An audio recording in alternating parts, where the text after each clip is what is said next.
This is George Orwell on steroids. It's a dystopian hell.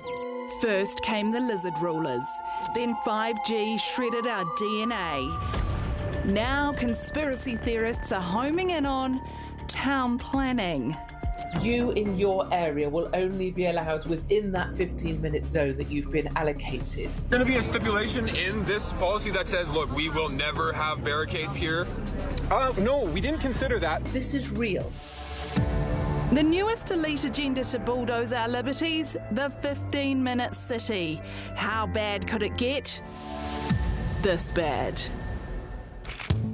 The 15-minute city is actually about getting people to, or enabling basically, walking and active travel to shops, schools, and basically places where they want to go. Actually, that sounds quite nice. Never mind. Melbourne, Paris, Bogota, Portland, cities around the world are either trialling or running some form of the 15-minute city. Meanwhile, back home in Hamilton, a 20-minute city proposal is being considered.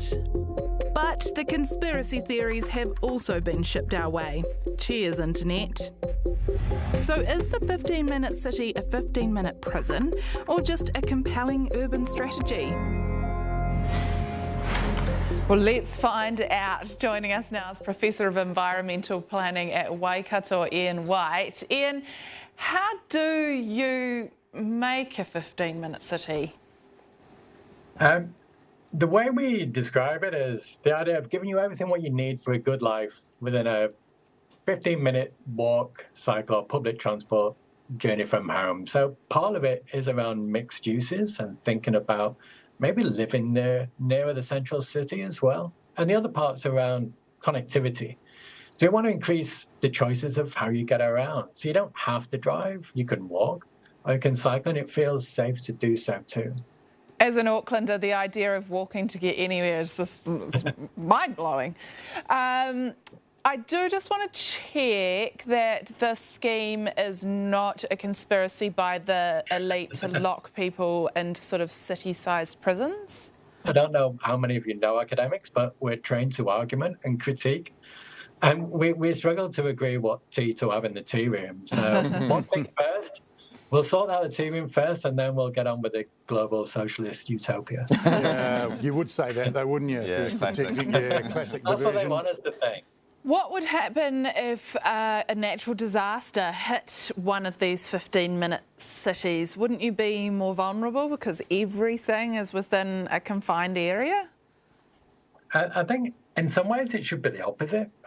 Because you're closer to services and amenities, you're not cut off and separated as we see in parts of the country are now. Say if a road goes down and you're very isolated. And you can also link the policy to better infrastructure investment to protect places better. So you can look at stormwater and those kind of aspects too. So there's no link to why it should be any more vulnerable to a natural hazard than anywhere else. In fact, it should be less if you do it right.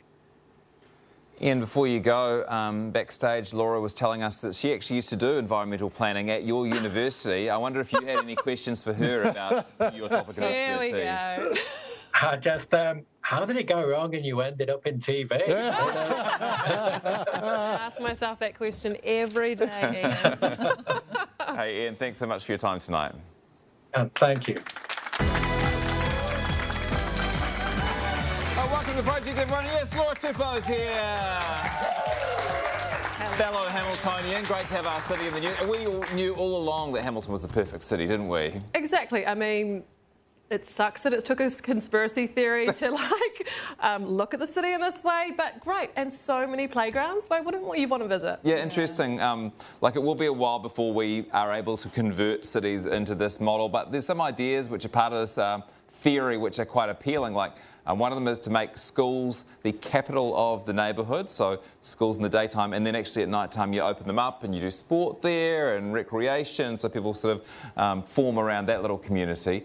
Some concerns as well, though. One is that it might exacerbate some of the bad stuff about cities, like if you make it more and more compact, you don't want to have rich people here, poor people here, white people here, brown people here, so it needs some thought as to how that aspect of it plays out. Nice. It could work in Auckland. I think what we could do is maybe split it up into 5 smaller cities, maybe give them their own councils. Oh, yeah. Yeah, and just sort of, go back to that sort of model. Nah, it'll never work. Very progressive.